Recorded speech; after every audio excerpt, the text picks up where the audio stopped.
নমস্কার, আমি শুভ। আপনারা দেখছেন জিটিভি, দ্রুত হচ্ছে সবার সাথে।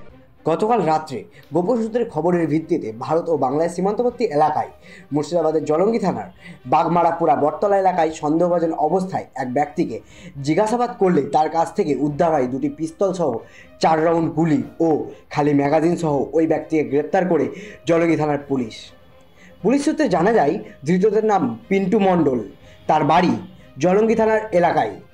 ধৃত ওই ব্যক্তিকে আজ পুলিশ হেফাজতের আবেদনে জেলা আদালতে পাঠায় জলঙ্গি থানার পুলিশ। Bureau report, Zee TV.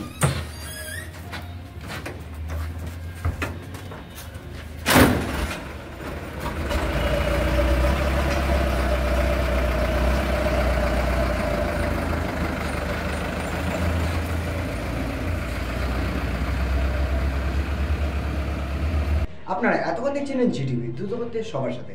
জিটিভির আরও নতুন নতুন খবরে আপডেট পেতে এক্ষুনি লগ ইন করুন www.gtblivenews.com।